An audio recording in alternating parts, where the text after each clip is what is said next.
بسم اللہ الرحمن الرحیم۔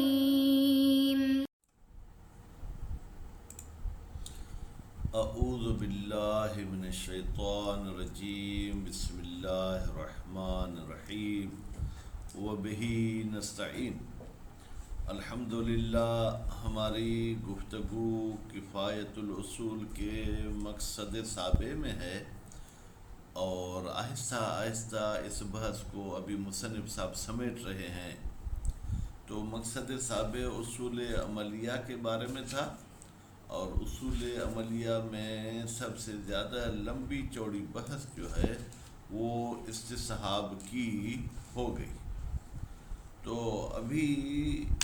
خاتمہ پڑھنا چاہتے ہیں، پیش کرنا چاہتے ہیں، یعنی ابھی استصحاب کے بحث کو ختم کرنے والے ہیں۔ تو میرے حساب سے اس خاتمے کے بھی 3 درس انشاءاللہ ہوں گے۔ ایک درس ابھی پڑھیں گے، مزید 2 درس ہوں گے، اس کے بعد پھر ہم چلیں گے مقصد ثامن کی طرف۔ تو خاتمے میں فرماتے ہیں کہ کوئی حرج نہیں ہے کہ یہاں پر ہم آپ کو بتا دیں کہ یہ جو 4 اصول عملیہ ہیں، کون کون سے؟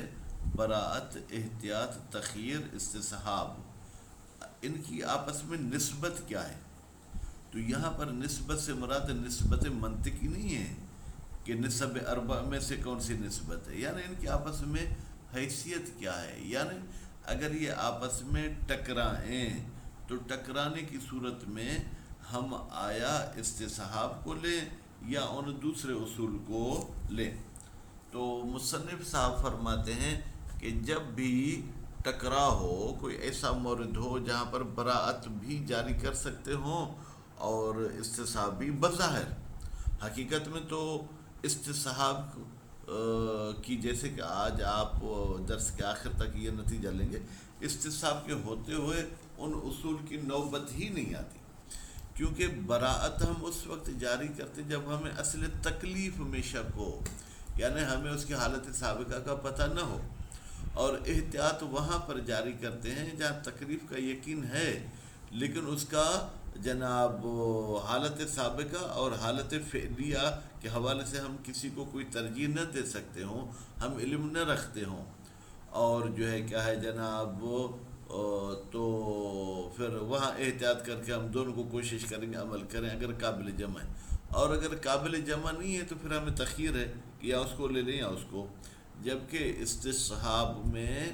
جس بھی موضوع یا حکم پر جاری کرنا چاہتے ہیں اس کی حالت سابقہ ہمیں معلوم ہے، جہل بالحالت سابقہ نہیں ہے، جبکہ ان 3 اصول میں یا تو جہل ہے یا تو پھر ایسا ہے کہ حالت سابقہ اور حالت لاحقہ ایک جیسی پوزیشن رکھتی ہیں۔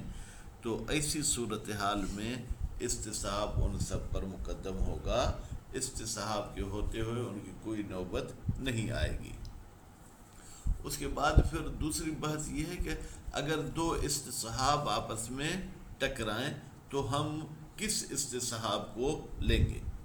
فرماتے ہیں اگر اتفاق ایسا ہو کہ ایک استصحاب سببی ہو دوسرا مسببی ہو تو ہم استصحاب سببی کو لے لیں گے اور استصحاب مسببی کو نہیں لیں گے۔ اس کی وضاحت انشاءاللہ ہم عبارت میں کرتے ہیں۔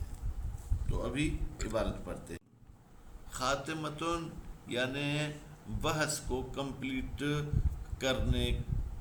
کرنا یا اس کے کرنے کے قریب پہنچنا۔ لا بأس، کوئی حرج نہیں ہے، بے بیان نسبت، کہ ہم بیان کر دیں نسبت کو، فی الحال میں کہتا ہوں حیثیت کی معنی میں لیں، ٹھیک ہے، کہ جناب اس استصحاب اور دوسرے اصول میں ہم ہر ایک کی حیثیت کو جان سکیں۔ لفظی ترجمہ یہ ہے کہ کوئی اعتراض نہیں ہے کہ ہم بیان کریں استصحاب کی نسبت اور دوسرے اصول عملیہ کی نسبت ہو، ایک یہ چیز بیان کرنے میں کوئی حرج نہیں،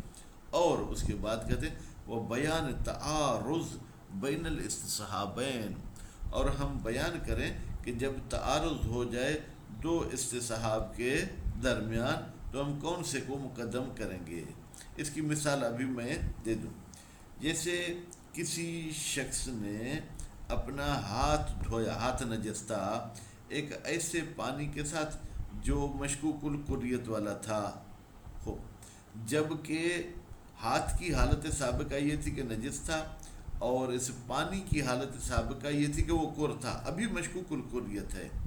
اب یہاں پر جب ہاتھ دھویا ہے تو بھی ہمیں شک ہوتا ہے کہ آیا میرا ہاتھ پاک ہوا یا نہیں، تو استصحاب کہتا ہے کہ تمہارا ہاتھ نجس ہے، اور پانی والا استصحاب کہتا ہے کہ تمہارا ہاتھ جو ہے کیا ہے وہ پاک ہے، کیونکہ استصحاب کے ذریعے ہم نے کریت کو ثابت کیا، جب کریت ثابت ہو گئی تو پھر وہ ہاتھ کا پاک ہونا بھی ثابت ہو جائے گا۔ تو ابھی چلتے ہیں امل اول، فی الحال تو استصحاب اور دوسرے اصول کے درمیان والی نسبت کو دیکھتے ہیں۔ فَالنِّسْبَةُ بَيْنَهُ وَبَيْنَهَا، بینہو کی ضمیر جائے گی استصحاب کی طرف، بینہا کی ضمیر جائے گی سائر الاصول کی طرف، پس استصحاب اور دوسرے اصول کے درمیان نسبت جو ہے یہ بعینہا النسبۃ بین الامارۃ و بینہ، وہی نسبت ہے جو امارہ کے درمیان اور استصحاب کے درمیان تھی۔ تو وہاں پر ہم کیا کرتے تھے جناب، وہاں پر جو ہے کیا ہے ہم امارہ کو مقدم کرتے تھے استصحاب پر، تو نتیجے میں فیقدم علیہا، استصحاب مقدم ہوگا دوسرے اصول پر، ولا مورد معہو، اور کوئی مورد نہیں ہے استصحاب کے ساتھ، لہا ان دوسرے اصول کا مورد، یعنی وہ جاری ہی نہیں ہو سکتی ہیں۔ خوب، کیوں؟ للزوم میں، اس لیے کہ ایک اعتراض لازمت ہے اگر ان اصول کو جاری کریں، محظور تخصیص، کہ ہم پھر استصحاب کو کوئی تخصیص لگائیں، الا بوجہ دائر، مگر یہ کہ وہاں پر دور لازم آئے گا، اور فی العکس اگر ہم جو ہے مقدم کریں گے اصول کو استصحاب پر، وعدم محظور فی، لیکن اگر استصحاب کو مقدم کرتے ہیں تو اس میں کسی قسم کا کوئی اعتراض نہیں آتا ہے۔ خوب، اس میں کوئی اعتراض نہیں ہے گا اصلاً، بالکل۔ فرماتے ہیں کہ ھذا، یعنی یہ جو ہم نے مطلب نقل کیا کہ بھائی اصول اور استصحاب میں ہم اصول کو مقدم نہیں کریں گے، پھر نقلیت منہا،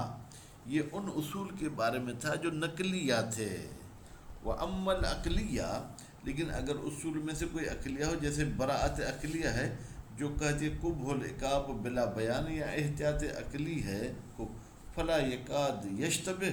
وجہ تقدیم ہی، پھر بھی کہتے ہیں آپ کو یہ اشتباہ ہی نہیں کرنا چاہیے کہ ہم وہ مقدم کریں گے استصحاب کو علیہا، اس اصول عقلیہ پر، بداہت عدم الموضوع معہو، بھائی یہ براءت عقلیہ کہتی تھی بلا بیان، استصحاب خود بیان ہے۔ خوب، فرماتے ہیں بداہت عدم الموضوع معہو، کوئی موضوع نہیں رہتا استصحاب کے ساتھ، لہا جناب ان اصول کا، ضرورت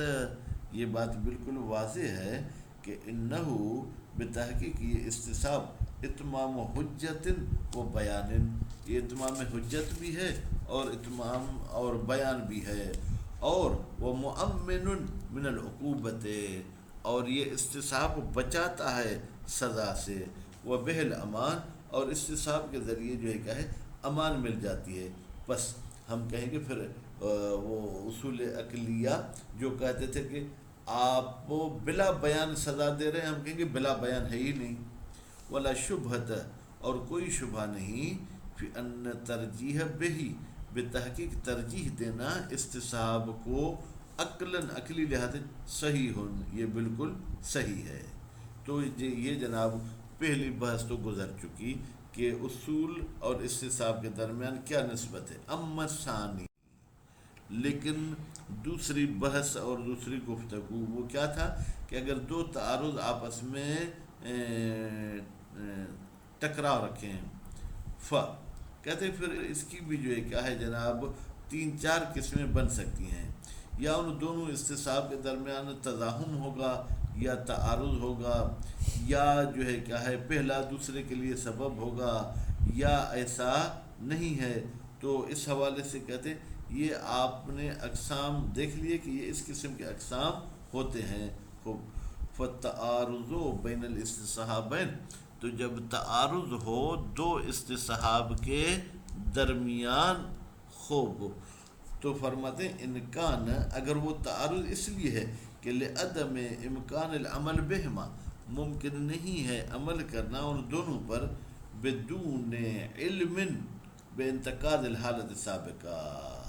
جب آپ کو علم نہیں ہے کہ کوئی حالت سابقہ ٹوٹی ہے فی احدہما ان دو استصحاب میں سے کسی ایک میں، یعنی حالت سابقہ کے ختم ہونے کا بھی آپ کو پتہ نہیں ہے، تو پھر کیا ہوگا؟ اس کی مثال دیتے ہیں، جیسے کہ دو بندے پانی میں گر پڑیں یا پانی میں غرق ہونے لگیں، اور وہ دونوں کے دونوں جو ہے پہلے تو واجب الانقاذ تھے، مسلمان تھے، اب آپ شک کرتے ہیں کہ ان میں سے کوئی ایک واجب الانقاذ ہے یا نہیں، کیونکہ احتمال دیتے ہیں شاید دونوں کافر ہو گئے ہوں، کیونکہ اکثر اوقات مسلمان بھی مشکل ٹائم پہ کافر ہو جاتے ہیں، یا اللہ مجھے بچا لے، نعوذ باللہ نعوذ باللہ، میں ایسا نہیں ہوں، لیکن اب اگر وہ غرق ہو رہا ہے تو پھر وہ اس قسم کا نعوذ باللہ جملہ بولتے ہیں، یہ کون سا خدا ہے جو ہمیں پانی سے بھی نہیں بچا سکتا، تو احتمال دیتے ہیں کہ شاید کافر ہو گئے ہوں، تو یہاں پر استصحاب جاری ہوگا ان دونوں میں کہ یہ مسلمان ہیں، تو نتیجے میں پھر ان کو نجات دینا ضروری ہے۔ لیکن اگر آپ دونوں کو نجات نہیں دے سکتے، صرف ایک کو نجات دے سکتے ہیں، پھر تو تضخم ہو گیا، تو کیا کریں گے؟ کہ استصحاب وجوب امرین، جیسے کہ آپ دو باتوں کا استصحاب کرتے ہیں خوب،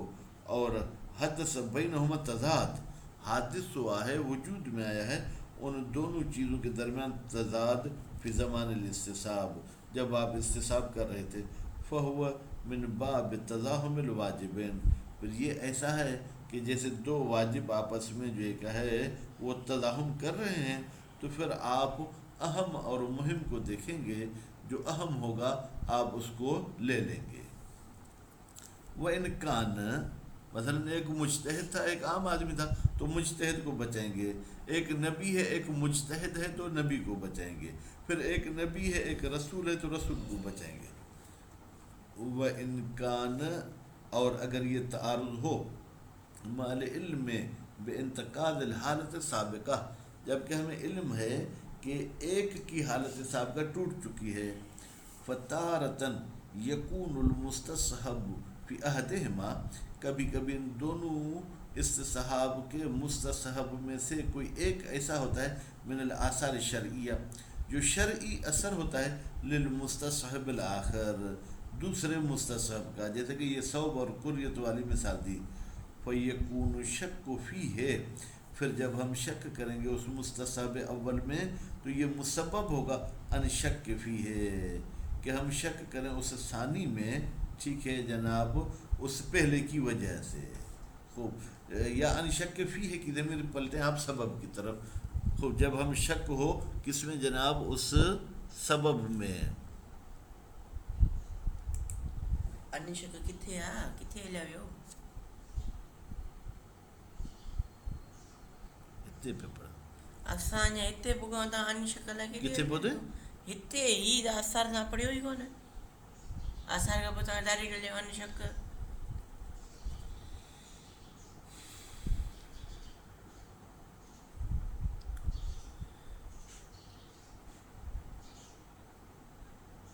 جو پڑھے ہم میں صاحب آخر فی کون شک کتنے پڑھیو پڑھے ہم بابا، ہانی دا کتنے بتاؤں گے یہ رسو یہ جتا پڑھیو